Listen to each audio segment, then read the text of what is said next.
प्यारे बच्चों, आज हम अपना 5वें पाठ के अभ्यास प्रश्न करेंगे। हमने अभी तक इस पाठ में मौखिक प्रश्न किए थे। एक बार फिर से इसको दिखा देते हैं।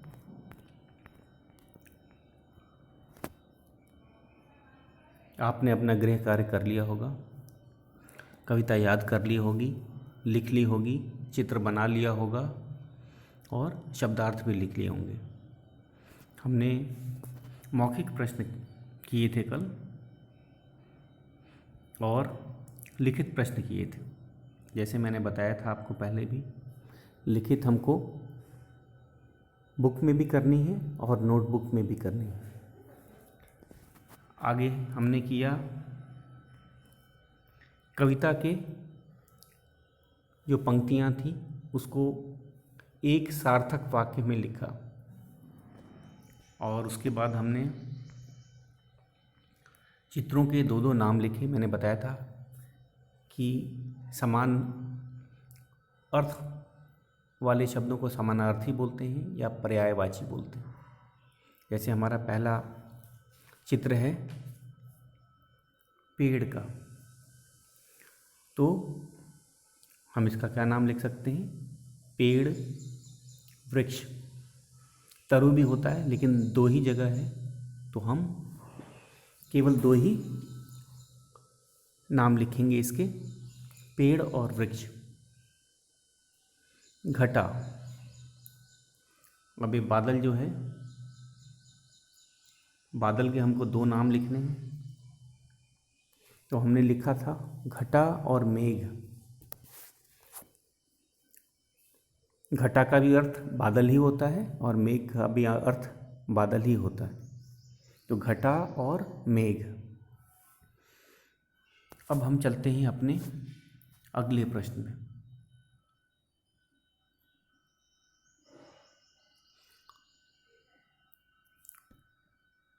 तो बच्चों, तुक वाले शब्द लिखो।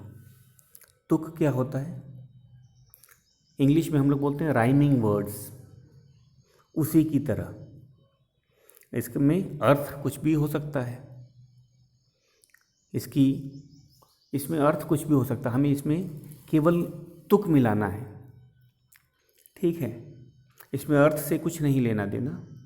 हमारा मुख्य उद्देश्य क्या है कि इसका तुक मिले। तो पहला शब्द है हमारा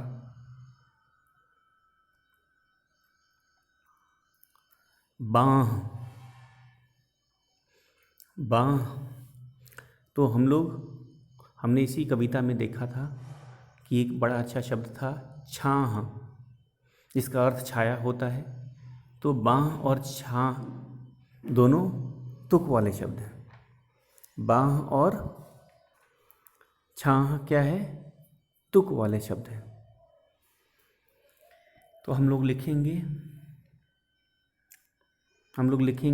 छाह। हाँ, तो बच्चों लिखना शुरू करते हैं हम लोग। छाह,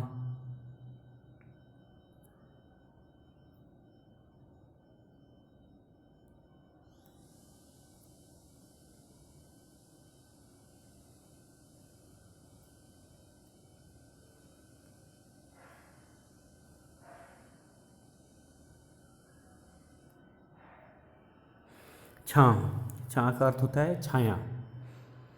हवा, हवा। बाँह छाह, बाँह छाह, उसी तरह हवा, सवा। तो सवा लिखते हैं। सवा का क्या अर्थ होता है बच्चों? मैथ्स में 1/4 होता है ना, सवा रुपया बोलते हैं। 1 रुपये 25 पैसे को क्या बोलते हैं हम लोग? सवा रुपया। मैथ्स में बोलते हैं 1.25। सवा को क्या बोलते हैं? 1.25। और 1/4 हम लोग ऐसे भी बोल सकते हैं। तो सवा।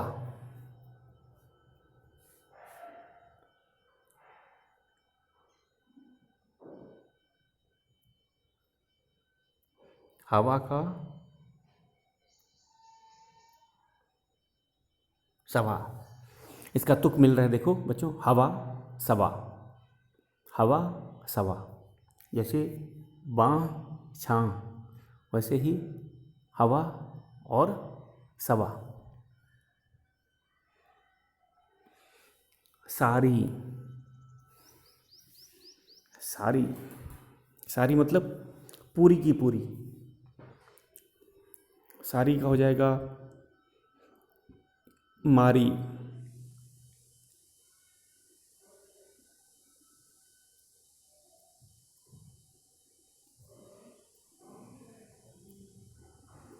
मारी, जैसे रवि ने गेंद मारी होता है, तो सारी का मारी, सारी का मारी। ठीक है, अब हम अगले पे चलते हैं।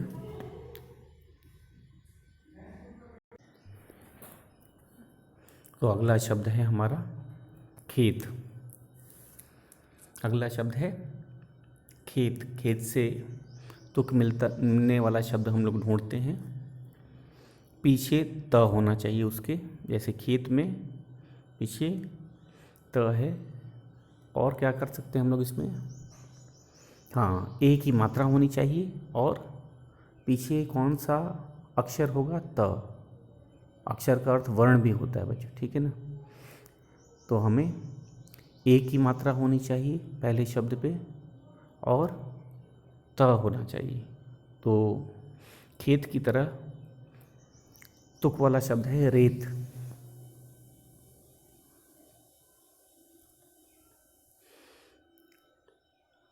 हम लोग लिखते हैं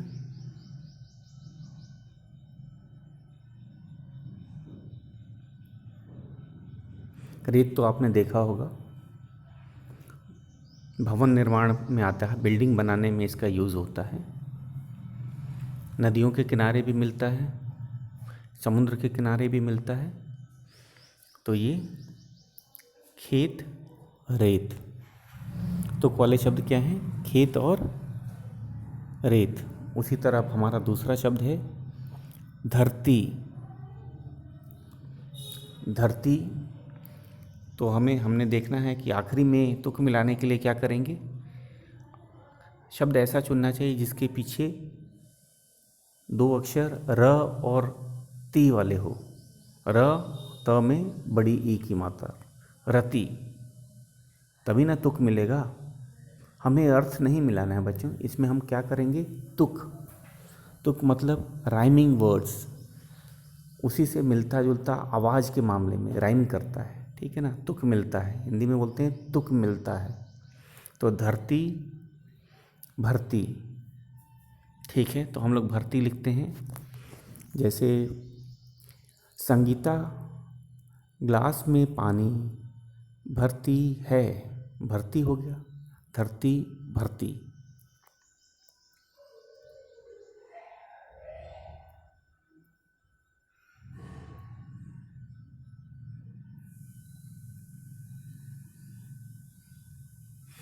तो सही है, धरती का तुक मिलने वाला शब्द है भरती। धरती भरती, खेत रेत। फिर से अगर देखें तो बाँ छाँ, हवा सवा, सारी मारी, खेत रेत, धरती भरती। अगला शब्द है हमारा, अंतिम शब्द है सांस। तो इसमें चंद्र बिंदु होना चाहिए और आखिरी में भी स होना चाहिए, तभी ना मिलेगा, तभी तुक मिलाना है हमें। तो सोचो एक ऐसा शब्द जिसमें चंद्र बिंदु हो और आ की भी मात्रा हो और अंतिम अक्षर स हो, स। तो सांस की तरह बांस। बांस क्या होता है बच्चों, एक घास की प्रजाति का पौधा होता है जो बहुत लंबा होता है। तो बांस तो सबने देखा, बांसुरी बनती उसी से है। और बिल्डिंग के काम करते समय बांस का यूज़ होता है। तो हम लोग लिखते हैं सांस का बांस।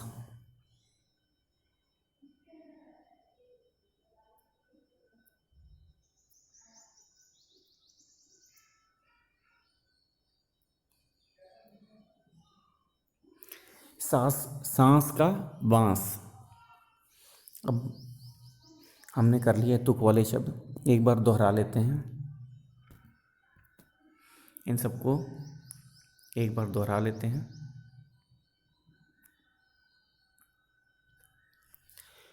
तो पहला शब्द है बाँह, बाँह का क्या है, छां। हमने फिर दूसरा शब्द था हवा, हवा का हमने लिखा था सवा। सारी का हमने लिखा था मारी। खेत का हमने लिखा था रेत।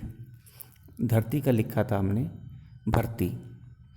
और सांस का बाँस।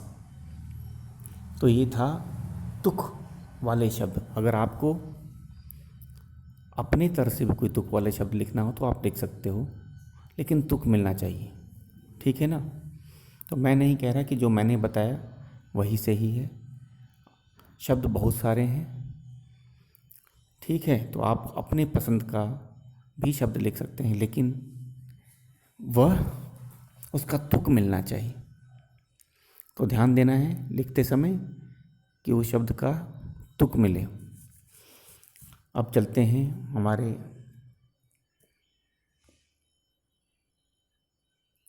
पाठ के, ये सब क्रियाकलाप के प्रश्न हैं बच्चे। हम इसको एक एक करके डिस्कस करेंगे और कौन सा करना है और कौन सा प्रैक्टिस के लिए करना है वो मैं आपको बताऊंगा। हमारा अगला प्रश्न है अब करने की बारी। अगर पेड़ न होते तो क्या होता, लिखो। हाँ, इसके बारे में हम लोग शुरू करते हैं। इसको नोटबुक पे नहीं लिखना है, इसको हम लोग अपने रफ में लिखेंगे, लिखने के प्रैक्टिस के लिए, ठीक है। अगर पेड़ ना होते तो क्या होता, तो मैं इसमें सबसे पहले हम लोग क्या कहते हैं कि हमें ऑक्सीजन नहीं मिलती, क्योंकि पेड़ ही हमारी धरती पे, पेड़ ही ऑक्सीजन देने का काम करते हैं। अगर पेड़ ना होते तो धरती पे जो 20-21% ऑक्सीजन है वो भी नहीं होती। वो नहीं होती तो कोई भी जीव जंतु होता ही नहीं, क्योंकि सबको सांस लेने के लिए ऑक्सीजन चाहिए होता। और क्या होता उसके बाद, अगर पेड़ नहीं होते तो जीवन ही नहीं होता।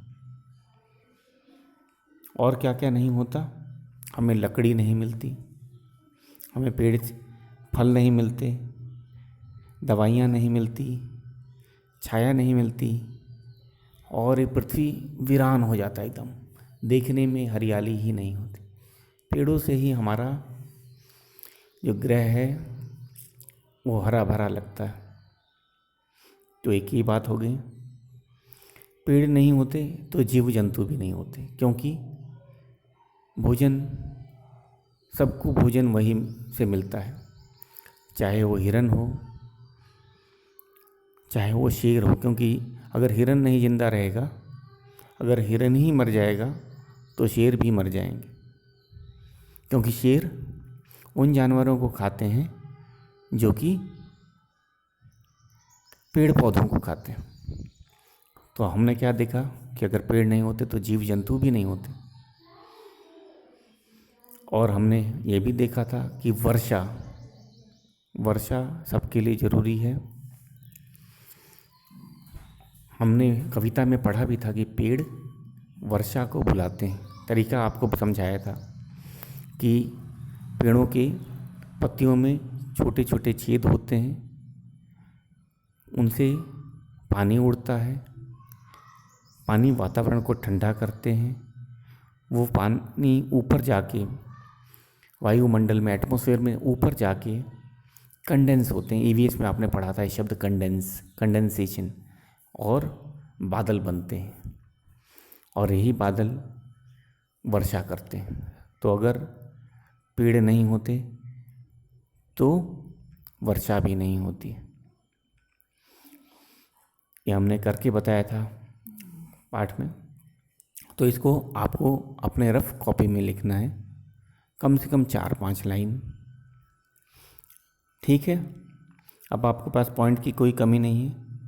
एक आपको ऑक्सीजन का पॉइंट पता चल गया, दूसरा है कि सभी जीव जंतु, चाहे वो शाकाहारी हो और या फिर मांसाहारी हो। हर्बीवोरस, कार्निवोरस आपने पढ़ा है, सभी मर जाएंगे अगर पेड़ नहीं होंगे। क्यों?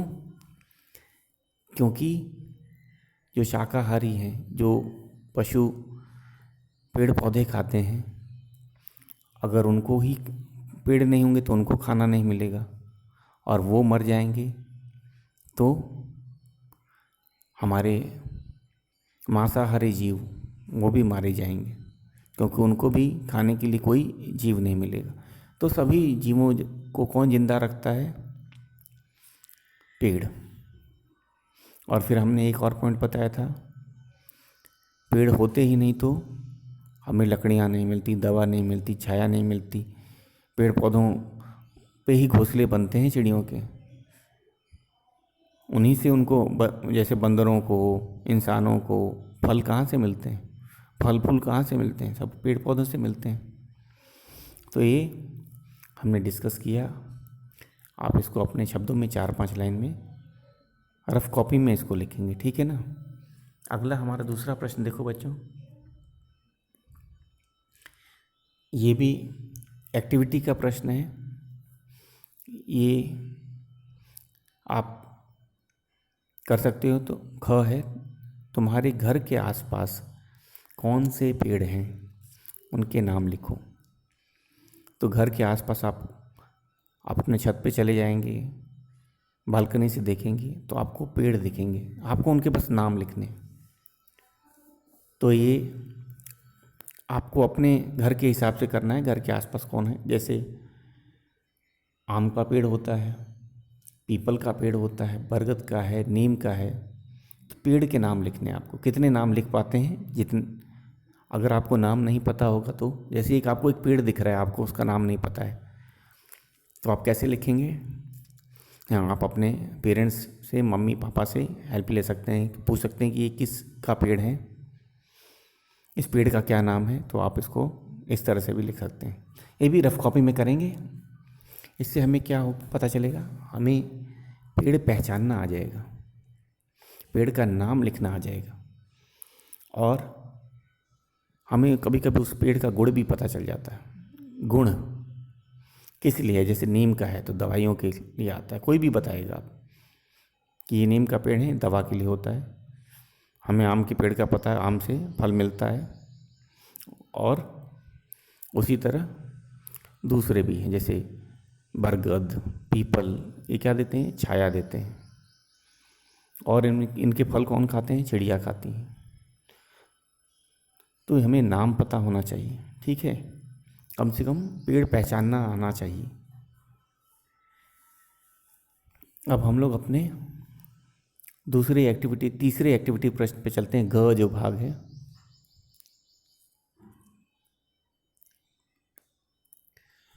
तुम अपने घर में बहुत सी चीज़ें इस्तेमाल करते हो, देखो कि उनमें से कौन सी चीज़ें पेड़ों से प्राप्त हुई है, उसकी सूची बनाओ। तो ये लिस्ट बनानी है, इसको भी रफ में बनानी है।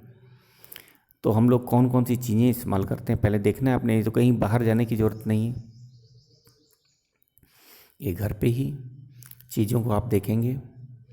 जैसे दरवाज़े, दरवाजे किससे बने हैं? लकड़ी के बने हैं। और क्या होगा?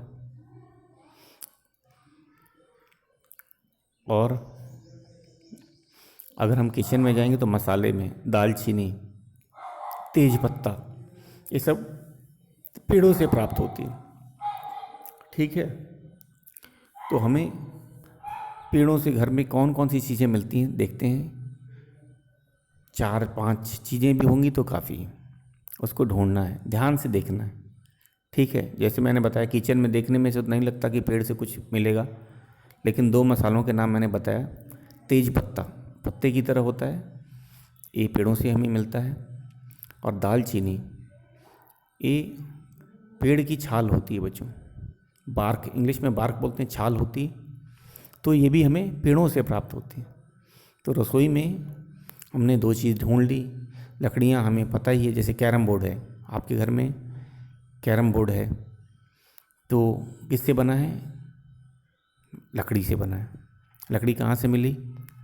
पेड़ों से। तो इसी तरह आपको चीज़ों के नाम लिखना है और जो हमें पेड़ों से मिली या प्राप्त हुई, ये भी हमें अपने रफ कॉपी में करना है, करके देखना। अगले घ प्रश्न पे चलते हैं।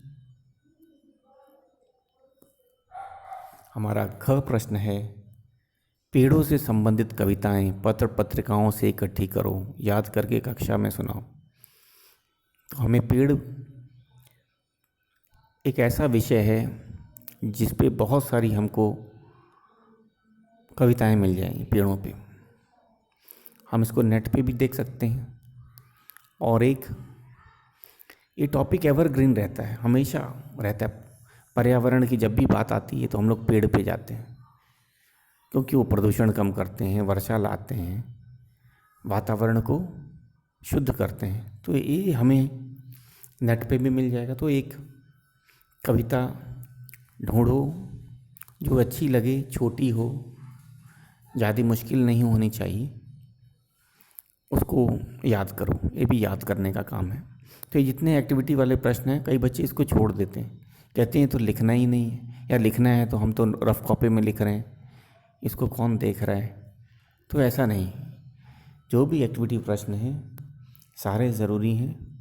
हम लोग सारे इसीलिए डिस्कस कर रहे हैं, हम लोग इसीलिए इस पर टाइम दे रहे हैं कि इसको बेकार मत समझना, ये भी बहुत ज़रूरी है।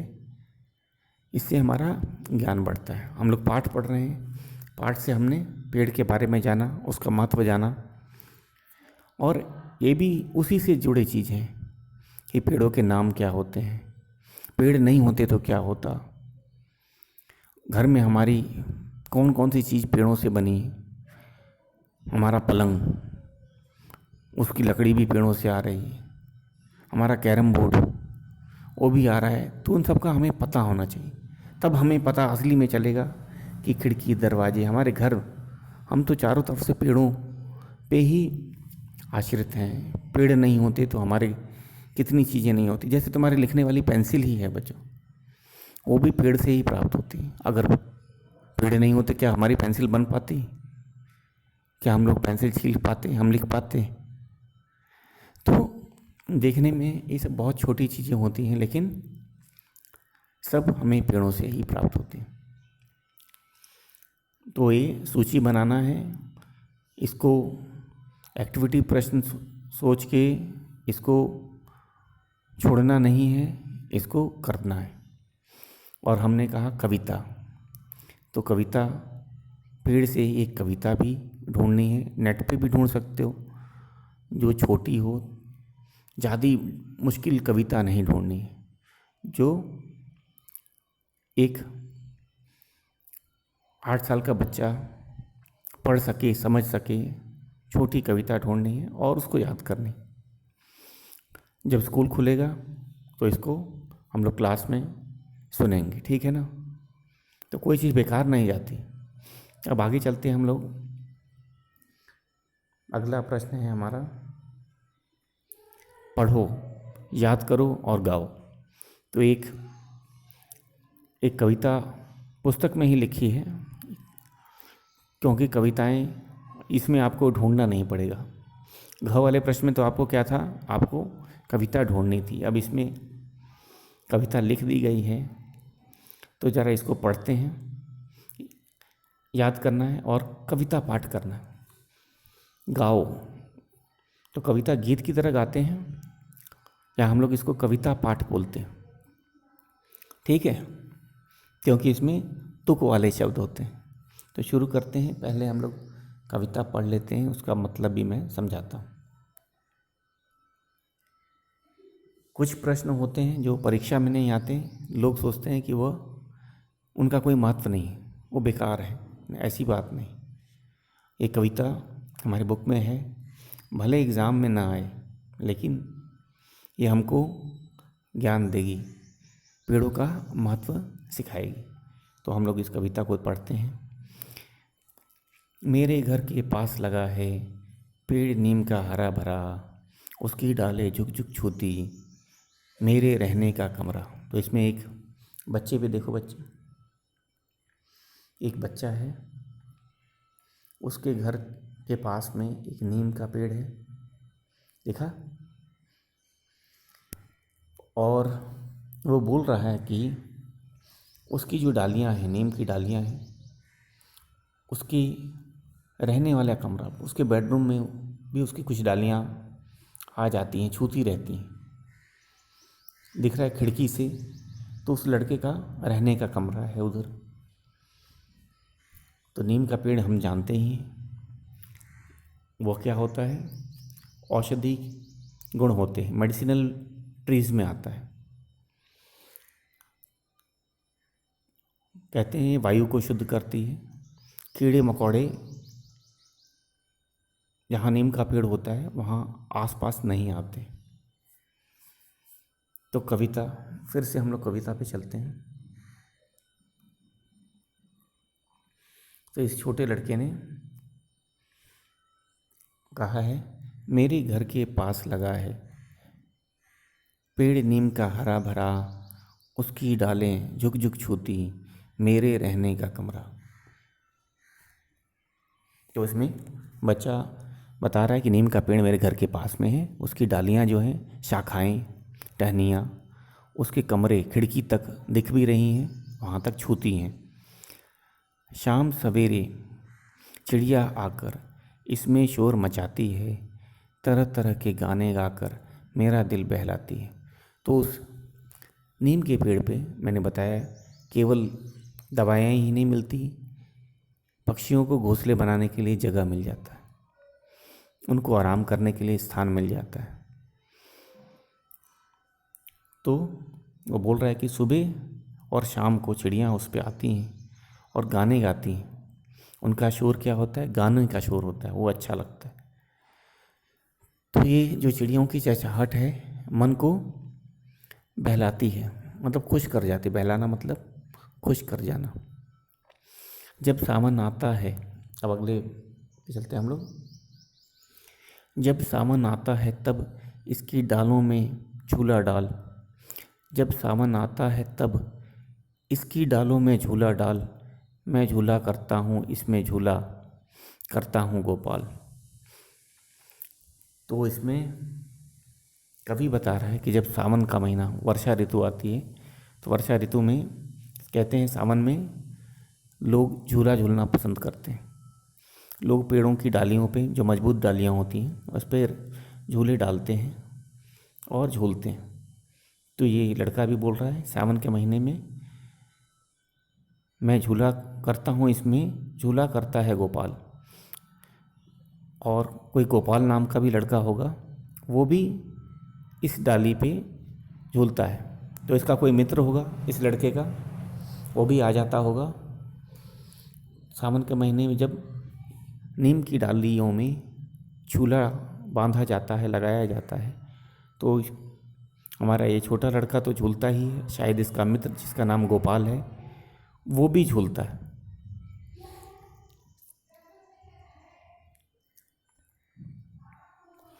वैसे तो रोज बैठता इसकी छाया के नीचे, खेला करता आँख मिचौली कभी कभी आँखें मींचे। तो ये लड़का, इस पेड़ के साथ इसका बहुत लगाव है। वो कहता है कि इसकी छाया के नीचे मैं खेलता हूँ, ये मुझे धूप से बचाता है। और आँख मिचौली का खेल भी पेड़ के नीचे खेला जाता है, पेड़ के पीछे छुप जाते हैं बच्चे, ठीक है। तो ये भी एक सबके काम आता है।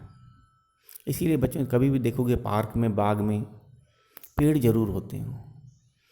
वो केवल नहीं छाया ही नहीं देते, वो वायु को भी शुद्ध करते हैं, उसको बादलों को बुलाते हैं, चिड़ियों को आकर्षित करते हैं। तो ये सब वातावरण को अच्छा कर देते हैं। नीम न होता अगर सामने, आखिरी जो स्टैंजा है जरा ध्यान से देखो। नीम न होता अगर सामने, घर उजड़ा उजड़ा दिखता, हरियाली के बिन हमारा दिल हरा भरा, दिल न हरा भरा रहता। तो इसने अंतिम पंक्ति में क्या बोला है कि अगर ये नीम का पेड़ न होता तो उसका घर उतना सुंदर नहीं दिखता। क्या करता है, नीम का पेड़ छाया देता है, घर को ठंडा भी रखता है। गर्मियों में अगर पेड़ ना हो आसपास तो बिल्डिंग गर्म हो जाती है, छूने से वो गर्म आपको लगेगी। पैदल चलोगे, चलने पे भी पैर जलते हैं। तो इसीलिए कवि ने कहा है कि नीम न होता अगर सामने तो घर उजड़ा उजड़ा दिखता, सुंदरता नहीं चली जाती घर की। हरियाली के बिना दिल ना हरा भरा रहता और खुशी भी नहीं होती। पेड़ से जो खुशियाँ आती हैं वो भी चली जाती, क्योंकि ना फिर पक्षी आता, ना हवा ठंडी चलती, ना वातावरण साफ रहता। तो इसीलिए पेड़ बहुत ज़रूरी है। तो आज के लिए बच्चों इतना ही। हमारा 5वां पाठ पूरा हो गया। इसी के साथ हमने अपना पूरा 5वां पाठ कर लिया। धन्यवाद।